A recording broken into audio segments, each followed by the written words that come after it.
Hi, I'm Wendy Zukerman, and you're listening to Science Versus. And today on the show, we have a special little treat for you. So last week, we went on our grand adventure to find the funniest joke in the world. And as part of that quest, I interviewed comedian Tig Notaro, who has just released her 5th comedy special, which is called Hello Again. And Tig and I had such a silly and lovely conversation that we just thought we'd share the whole thing with you.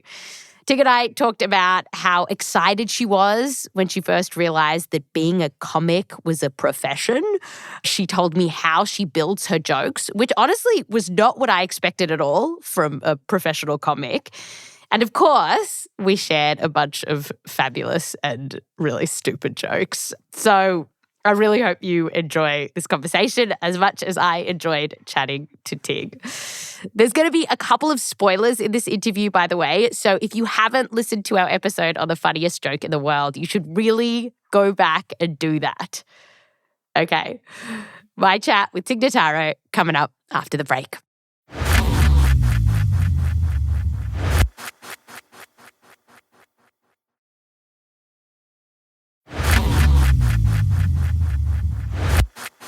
My name is Tig Notaro. I am a comedian, an actor, and podcaster. So I've heard you say that when you started doing comedy, you sort of were like, oh my God, I'm a comedian, and no one ever told me. What is it about comedy that like gave you that feeling that like I'm home now?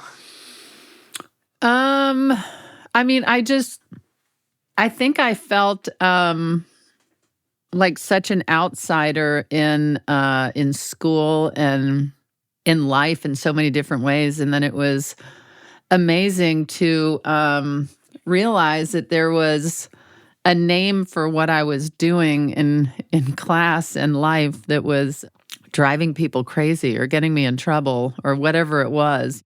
Yeah, I remember my neighbor telling me that her mother thought I could be a comedian. And I was like, oh, okay. You know, it's weird now to be one and think back like all my days in school, that was my early training. Yeah. Right. And you were getting in trouble for it and everything. Yeah. Now you can get paid. You like that realization. I can get paid to do this. That's wild. It just feels, it feels good.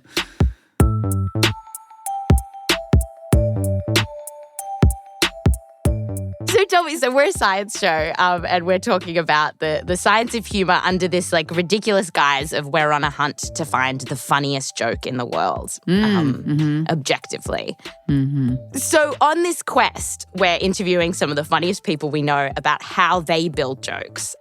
So for you, I've heard you say that you build a joke by just like based on a word, on a single word. Yeah, I guess it's either a single word or a sentence or a phrase or something, an idea, a concept, because I don't sit behind a computer and write out my material. I just take a list of ideas onto stage with me, and then I work them out right there in front of a live audience.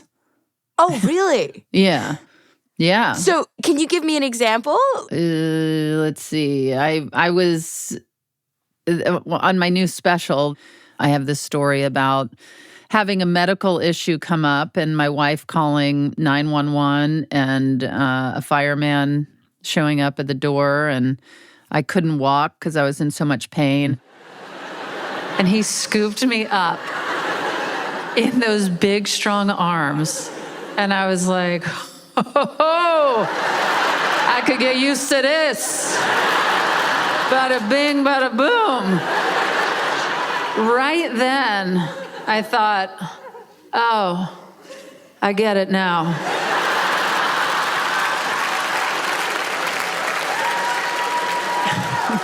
If you think you're shocked, how do you think I felt? That is not my typical type.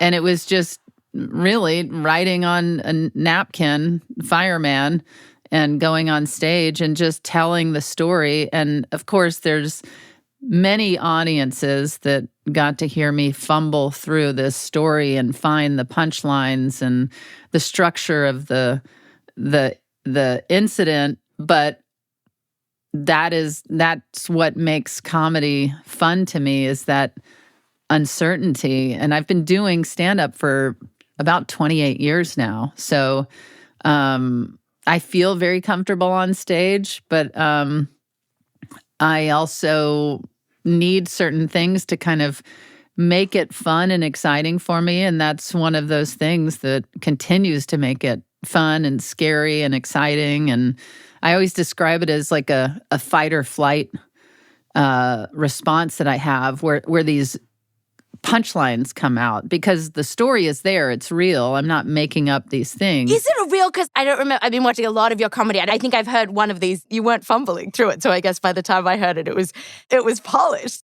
So it actually happened, that story, parts of it or all of it? Oh, yeah, the whole thing. I mean, basically everything I'm saying on stage is true. It's just, there's comedic twists and punchlines to real moments, but I'm not like creating this fake story of a fireman carrying me out. Like, I'm not. What?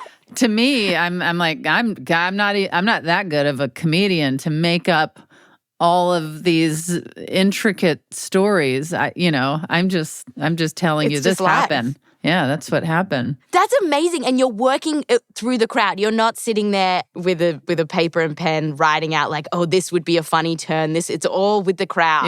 Yeah. I might record my show on my phone and then go back and listen to it and recognize these moments that the reaction is way more heightened, and then I'll think, oh, okay, I'll go back and say that again. And then sometimes I'll go say it again and it doesn't, explode in the way that it did the first time. And then I'm left thinking, okay, do I move on or do I try it again? And I always feel like it's a good thing to try something at least 3 times to see if it was just an off night, or maybe my delivery, the pacing was off somehow. Sometimes it's as simple as a single word that you just have to change out, and then it is solid. Interesting. Tell me about this, because there's this, in the scientific literature, there are some very dry but inherently funny papers that are trying to find like funny words. Like, what is so when you say like you're switching out a word, that's amazing that just that can turn it on a dime, that then people laugh all of a sudden.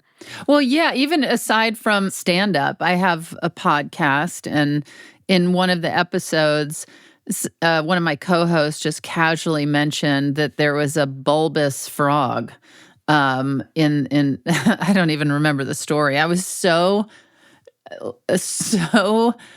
bothered by the word bulbous. And I couldn't move on. I said, "I'm sorry, we have to go back. What do you mean a bulbous frog? Please." Also, the delivery of this word, it kept yes, and the bulbous frog, and it was so bulbous, and I was like, "Stop saying that word!" Like it made me sick to my stomach. But I also recognized it as a funny word when I hadn't really thought about the word as being funny. But when this frog kept being described as bulbous, it just switched the vibe of this story immediately. And I think it's just an extra sense that you develop as a comedian, a writer, performer, whatever it is, where you're like, oh yeah, I feel like there's something here with this word. And then so there are these theories of humor. Do you think about it like, surprise is one, Yeah. And there needs to be some element of surprise. Or some academics say, you need some incongruity, like the audience thinks you're going one way, but then you take them in another direction. Are you thinking about things like that? Oh, if they guess the punchline, then there's no surprise, we have no joke here. Or it's really just more filling out the room for you? Yeah, I mean, I had a joke years ago. I certainly think the element of surprise is hand in hand with comedy, but I also think that that's what is so fun and surprising about comedy, is sometimes the thing that you think is going to be obvious or that you're going to need to be surprised about, you're still amused. And I had a joke when I first started doing comedy about Are you familiar with Safety Man? No. It's an inflatable man. Safety man is a funny word inherently, right? Well, Even just yeah, and even more ridiculous when you realize what it is. And it's he comes in a tote bag. You open the tote bag and you inflate a full-size man to put in your car for safety reasons, or in your house or something like that, so that people. Oh, so it's like Home Alone. It'll be like so you can feel like, yeah, or like burglars will think there's a man in your car. And so when I used to talk about Safety Man, I would talk about how, the person that is planning to rob or attack you will probably be more scared off when they see you pull this bag out and blow a man up to size to like the person hiding in the bushes is going to be like, we're going to let this one go. And whenever I would tell that story, oftentimes I got the feedback where people would say, I knew what was coming, but when you walked us through the process, I was still laughing uncontrollably. And I always felt that with the audience, where I thought they know, they can picture exactly where it's going. And nobody is like, oh, that ruined everything. It's equally as amusing, I guess, when you're along for the entire ride. Yeah. And with Safety Man right there with you. Yeah, exactly. Wow, they don't sell Safety Man anymore, right? He hasn't made it. No, I looked him up, and there's vintage Safety Man. Like I think you can go on eBay and stuff like that, and there's like old Safety Man things you can buy, but it's like, who's put their mouth on that? Because you're supposed to sit there blowing it up yourself. Yeah. After the break, Tig shares some of her favorite jokes with us. And they are so fabulously silly. You just got to stick around for them.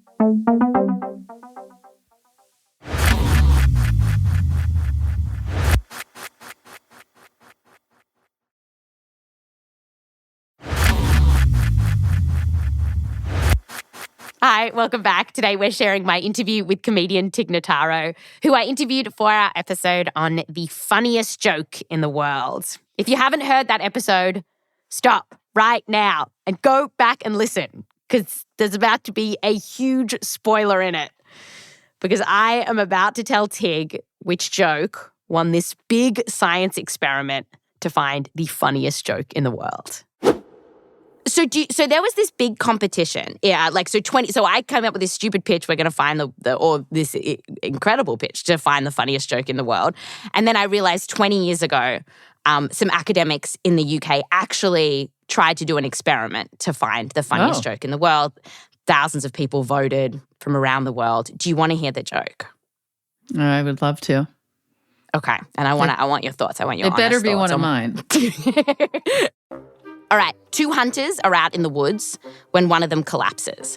He doesn't seem to be breathing and his eyes are glazed. The other guy whips out his phone, calls for emergency services. He gasps, "My friend is dead, what can I do?" And the operator says, "Calm down, I can help. Let's first make sure that he's dead." There's a silence, then a shot is heard. Bang! Back on the phone, the guy says, "Okay, so now what?" Saw it coming. Still found it amusing. It's not. What are your thoughts? Well, it actually reminds me of one of my favorite. I don't know. They call them pedestrian jokes like this, where Come now. where a couple is in bed, middle of the night, and somebody knocks on the door, and the husband gets up, goes to the door. And then comes back, gets in bed, and his wife said, "Who was that?" And he said, "With some stranger who wanted me to help him. He wanted me to give him a push." And she said, "And what did you say?" And he said, "I said no." And she said, "Well, what if we were, in need of a push, and I think you should help this person?" And he was like, "Okay, fine." And he gets dressed. He goes out to the door, opens it, and yells into the darkness. And he says, "Hey, are you still there?" And the guy off in the distance yells, "Yeah, And he said, "Do you still need a push?" And he said, "Yes." And he said, "Where are you?" And he said, "I'm over here on the swing."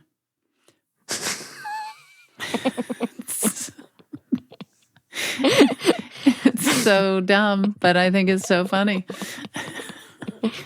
Is that your entry into the world's funniest joke? That is. That is one of those jokes I share all the time with people. Is it really? I promise you. There's also, I don't even know who this comedian was, but when I first started in stand-up, I remember going to a club. Basically, all these shark attacks happen close to shore. And he's like, "Well, that's where all the people is." I remember him saying that, and I was like, "Oh yeah, that's it's funny, but I guess it's also just factual." So what do you think it is? That's right, because there's nothing surprising about that. Is it like the shock of recognition that makes us laugh? Like, is that what's funny? I think there's things that you know subconsciously or you just take for granted in your life, and then when somebody stops and points things out that you've been surrounded by day in and day out for decades, and you just didn't even think about it, or maybe something amused you in the back of your mind, but it just didn't register. And then a comedian goes on stage and just walks you through the ridiculousness, and you're like, right, how did I not see that? It is one of the greatest feelings, I think, about comedy. When somebody points out what's under your nose forever. Yeah. Do you want to hear? So I've been like watching a lot of comedy and like reading a lot of comedy books and blah, blah. So a joke that I think is better, we've just got to beat the hunter joke. That's all I have to do, and then I still get paid. You know what I mean? Like, yeah. That's what the scientists found. I think the swing beats the hunter joke, right? Like, it's a funnier joke already. I think so. I mean, I'm not going to stop telling it. I think so too. Okay, so what was number one for me was two monkeys are sitting in a bath. One monkey says, "Ooh," and the other says, "We'll put the cold tap on then." That's good. That's good. I have to say, I don't know how, is this show PG? You can be rude. You can be rude. I feel like this is across the board. Everybody is amused by this joke. And maybe you've heard it since you've been studying. Tell me this joke. Let me think. How does it go? It's very simple. What is worse than performing oral sex on Willie Nelson? What is worse than performing oral sex to Willie Nelson? Is hearing, "I'm not Willie Nelson."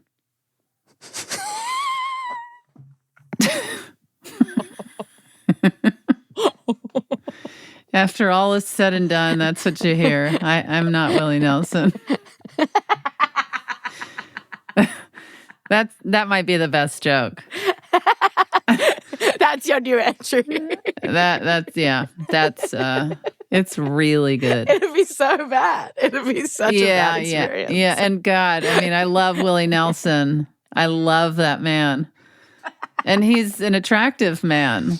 But you've got to picture when you say you've got to picture that Willie. You got to picture that Willie. Yeah.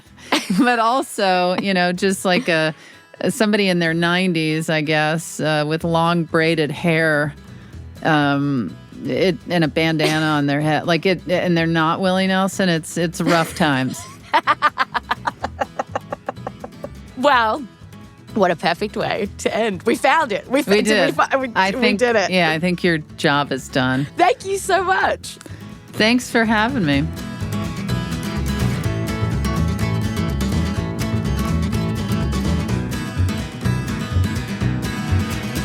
That was my interview with comedian Tig Notaro. If you haven't heard our episode on the funniest joke in the world, go back and do that. What are you doing with your lives?